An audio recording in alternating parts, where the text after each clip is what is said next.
Olá, inventores e inventoras da história, tudo bem com vocês? No vídeo de hoje a gente vai falar sobre as origens do cristianismo, a religião com o maior número de seguidores no mundo e que surgiu, há mais de 2000 anos atrás. Vale a gente lembrar que para a história, aliás, o nascimento de Cristo é fundamental. Afinal de contas, a gente costuma organizar a nossa linha do tempo em antes e depois de Jesus Cristo. E você tá ligado que ele nasceu durante a era romana, durante o Império Romano? Pois bem, é sobre essas raízes do cristianismo romano que eu vou tratar no nosso vídeo de hoje. Então, segura aí a vinheta que eu já vou começar.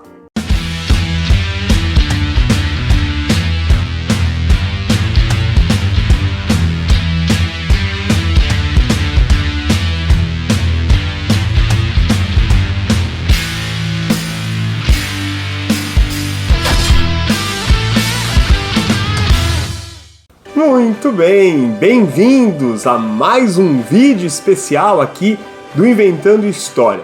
Então, como eu já anunciei lá na primeira parte, a gente vai tentar entender aqui as origens, do cristianismo e como que ele cresceu no contexto lá do antigo Império Romano. Aliás, vale lembrar, a história do cristianismo está sim muito ligada à história do Império, Vale a gente lembrar que o Império Romano, ele se iniciou no que a gente considera ali o ano 27 antes de Cristo, ou seja, 27 anos antes da data estimada do nascimento de Jesus. Jesus nasceu numa região chamada de Judéia, a terra ocupada então pelos povos judeus, que era justamente naquela época uma área de ocupação romana. Portanto, Jesus nasceu dentro do Império Romano. Não só do ponto de vista temporal, mas também do ponto de vista geográfico, isso mesmo, Jesus poderia ser considerado aí um habitante, era um habitante do Império Romano, mas lá na região da Palestina, quando os romanos então controlavam, administravam aquela região. A história da vida de Cristo, ela é muito retratada aí, principalmente nos chamados evangelhos. 4 livros especialmente falam muito sobre a vida de Cristo, que são os evangelhos de Marcos, Mateus, João e Lucas. São, aliás, as principais fontes que os historiadores têm para tentar entender aí quem era essa figura que acabou sendo conhecida como o Messias. Aliás, a ideia de Messias seria aquele enviado por Deus para pregar, o amor a Deus e, claro, o amor ao próximo, que são lá alguns dos preceitos mais originários justamente do cristianismo. A palavra Messias em hebraico, assim como a palavra Cristo em grego, significa o ungido. Lá na tradição judaica, os ungidos eram os reis, os mestres religiosos. Cristo, ou Messias, então Jesus de Nazaré, seria o grande enviado, o grande ungido, que teria como missão libertar, os hebreus da opressão. A crença, aliás, hebraica, a crença dos judeus, falava, de um Messias, um enviado de Deus que libertaria os hebreus, do jugo ou, da opressão oriunda de outros povos. Entretanto, nem todos os judeus naquela época acreditavam que Jesus, filho de um carpinteiro, era esse Messias, era esse enviado. Aliás, os judeus até hoje não creem que o Messias tenha sido Jesus, assim como os próprios judeus não aceitavam Jesus como um enviado, não acreditavam que ele era de fato um enviado, os romanos também não reconheciam o caráter divino ou sagrado de Jesus. Não é à toa que eles acabam prendendo Jesus como um agitador e são os romanos aí, responsáveis pela crucificação de Cristo 3 décadas ali, mais ou menos após o seu nascimento, Então, a gente consideraria ali no ano de 33 já, claro, depois, do nascimento de Cristo.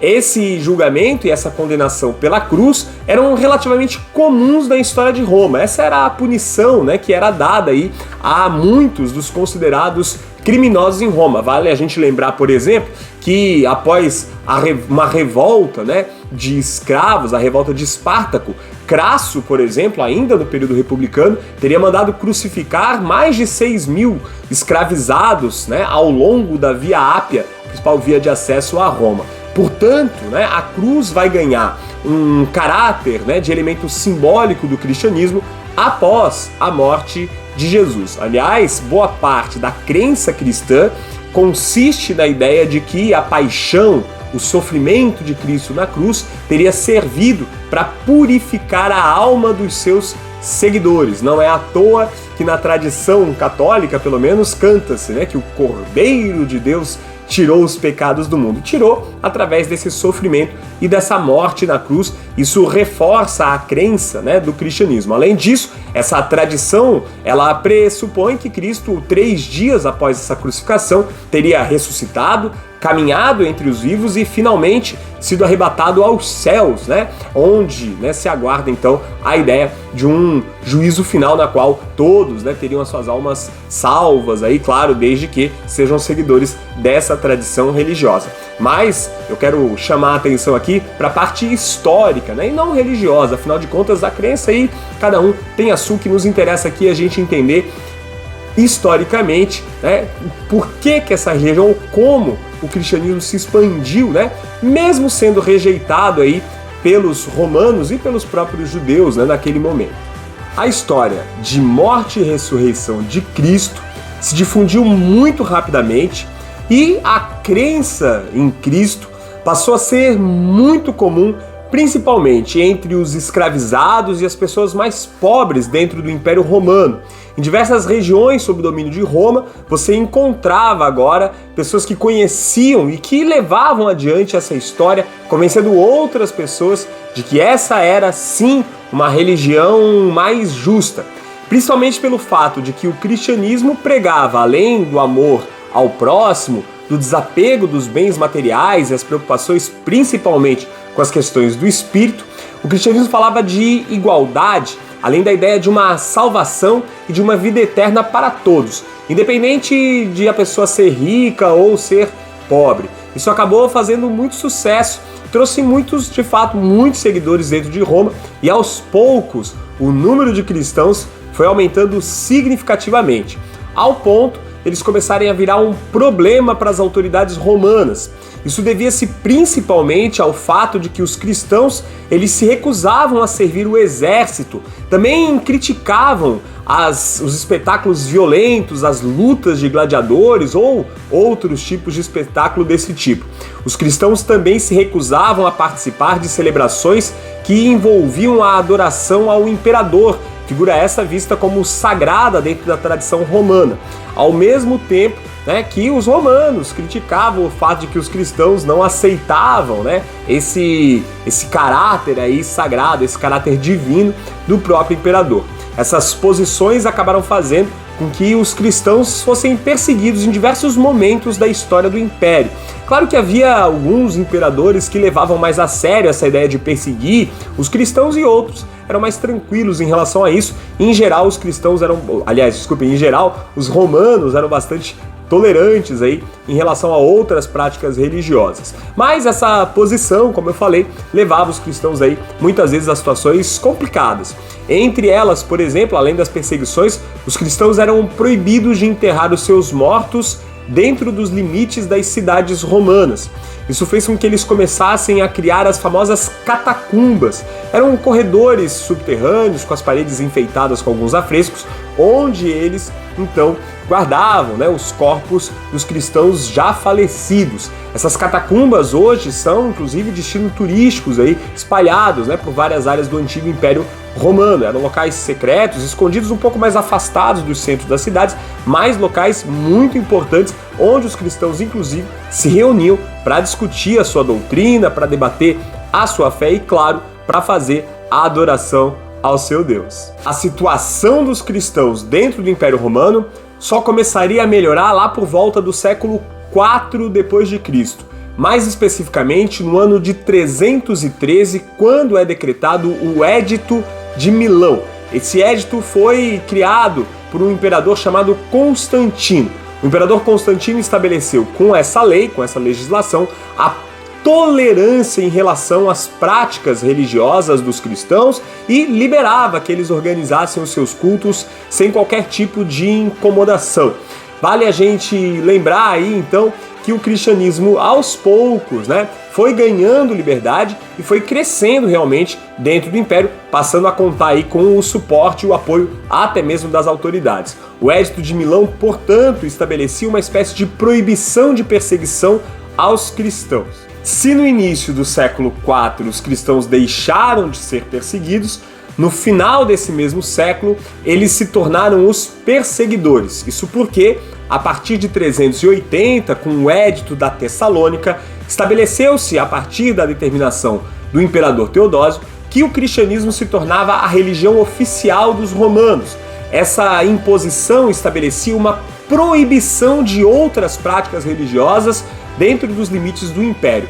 Ou seja, trocando em miúdos, os cristãos de perseguidos se tornavam agora os perseguidores. E a partir daí passou a ser estruturada uma instituição religiosa ligada ao cristianismo.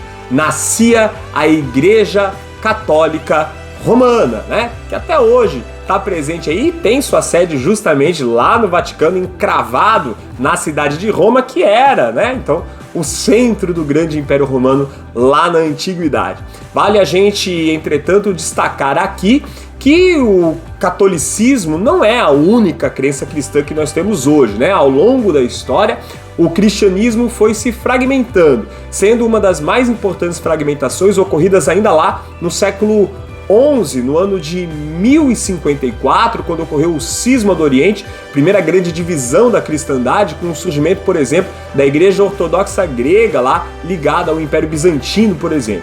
Nós temos hoje, né, uma série de religiões ou instituições religiosas, igrejas, enfim, divisões dentro do cristianismo. Seja católico, seja ortodoxo, sejam as práticas, né, evangélicas, protestantes, né, e outras tradições, todas elas são cristãs, porque todas elas acreditam, né, seguem os ensinamentos e acreditam nas palavras de Cristo, cada uma delas com interpretações, às vezes, né, um pouco discordantes, um pouco dissonantes, mas tem como figura central justamente a figura desse judeu nascido dentro do Império Romano e que viu a sua igreja, então, a crença em torno, né, da sua história se consolidar dentro do antigo Império Romano. Não dá, portanto, para a gente dissociar a história da tradição e da fé cristã com a própria história de Roma.